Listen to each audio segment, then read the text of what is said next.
here at Excel London for the World Travel Market, and today in this show we'll be talking to Ugandans who've come to exhibit at the show, and they'll be telling us about what the tourism industry is like in Uganda, what there is to attract people there, and the issues of the Marburg virus and the Ebola virus. They'll be tackling those issues as well.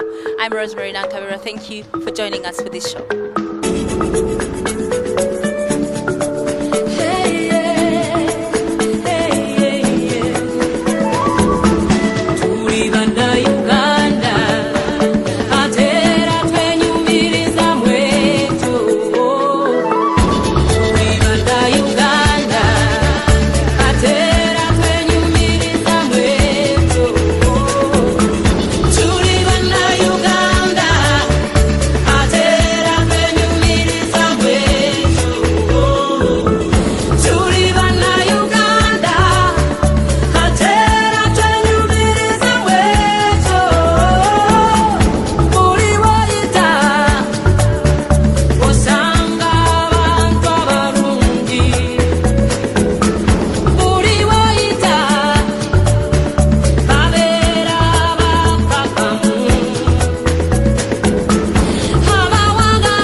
We're here at the World Trade Market 2014 at the Ugandan stand, and with me is Mr. Stephen Asimwe, the Chief Executive Officer of the Uganda Tourism Board. Thank you for talking to us. Thank you, Rosemary. Now, talk to me a little bit about how Uganda is doing in terms of tourism these days. Thank you very much for the opportunity. Uganda is trading very well now with tourism. The last statistics from the Ministry of Finance and our central bank show that tourism has emerged as the #1 foreign exchange earner for the country. This is a trend that has been growing in the last 6 years. We've been growing as a tourism sector at about 25% per annum. There's been increased investment. We've seen the numbers going up, increased number of airlines, hotels, investment, and increased interest, and we are very positive that it's a very good trend. Well, put this in numbers. Say statistically, what percentage have we gone up in terms of trade? Last year we earned $1.4 billion, which was an increase from $1.1 billion, and it's been an increase from 900 million, 800, 700. It's been a very incremental rise in terms of numbers, but more importantly, it's both numbers but also earning. We also see the number of jobs that have been created.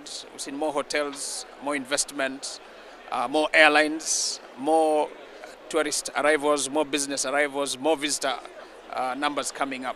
Yes. In terms of how Uganda is being perceived, what is the area that is earning the most money? Is it the gorilla trekking, or is it the game parks? Which are the areas?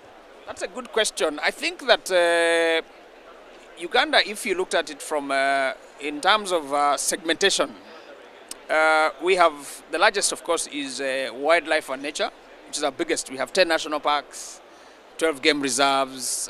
We have lots of water. We've got lots of forests.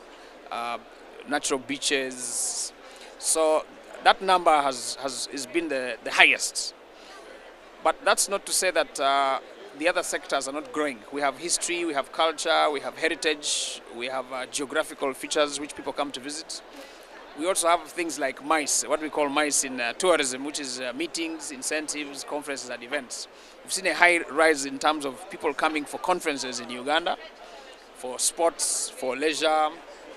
So it's been an increase for every segment, but by far, wildlife and nature are still #1. On the African market, how are we faring? I think we have second fastest growth rate on the continent after Mozambique. That is in terms of growth numbers. But we are certainly still not as big as South Africa, Morocco, Kenya, Tanzania, but that number is fast catching up. And with more representation, more spending by government, our government is now beginning to recognize tourism as a very strategic area of investment and emphasis. So we're getting in more money, more resources coming into the country, and we believe that this number is going to increase. So, in terms of advertising ourselves as a country, what are you as the tourism board doing? Because maybe 3-4 years ago, there was adverts on CNN for Uganda. So what are you doing now to promote tourism worldwide for Uganda? That's a very good question. From a strategic point of view, we have a tourism master plan, which is going to see us in the next 10 to 15 years. One of the things we have emphasized in that master plan is the need to have market representation in source markets. So for instance, we're looking at the North American market, which is the US and Canada. We're looking at the UK and Ireland. We're looking at the German-speaking countries, Germany, Austria, and Switzerland. We're looking at the Nordic or the Scandinavian countries. We're looking at some of the Benelux countries. By getting market representation, engaging our embassy, doing more PR, encouraging media. We are flying in media people and tour and travel companies, tour operators to Uganda to have first-hand experience and then be able to sell that experience to another country. So we're putting in more money, more resources, more reach, more creative ideas, more innovation, but more importantly, trying to expose our country to the outside world, which we think and believe we have a very good product. Yeah. Okay, you see, there's been a lot of outbreaks of diseases that are contagious, and so that has been really affecting the tourism, I believe. How are you handling this as a tourism company? How are you handling this? It has been a very unfortunate experience for us as Africa, and I will speak on behalf of Africa that, first of all, the way the media has reported this series of incidents has been unfair. For instance, where Ebola is way, way, way far from where we are. I'll give you an example. The distance from Sierra Leone, where the latest incursion of this disease is placed, and Uganda is the same distance as somebody traveling from Vancouver all the way to Cuba, and there's nothing in between. Africa has 52, 54 countries. We are very, very far apart. But more importantly, there is no need for that scare. A lot of it has been contained. It's only in a few pockets. And what I think is that there is a general perception that Africa is one country and therefore it's a no-go area. But let me use this time to appeal to the international community that Africa is a very safe place to travel. It has a fantastic experience. A lot of the information that's moving around is unfair, is unfortunate, and is not true. It's a very safe place to travel. And for Uganda, we invite all the visitors. Our place is clean, our country is safe, and it's worth having an experience to travel to.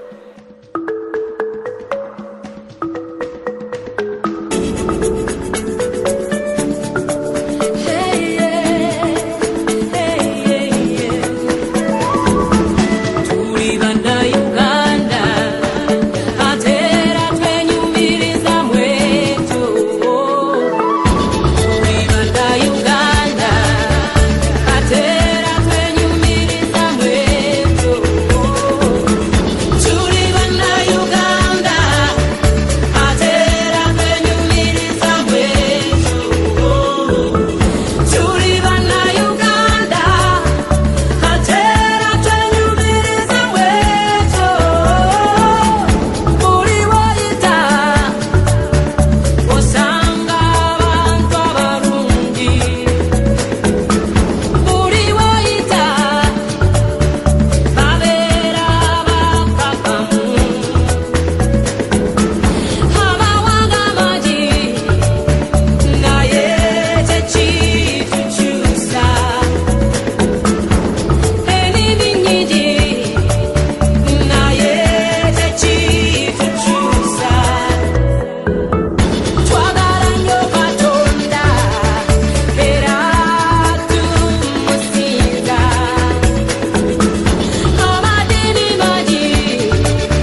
now I'm standing outside the African stand where all the African nations are exhibiting their tourism and what they've got to offer. My name is Rosemary. Thank you for joining us on the show.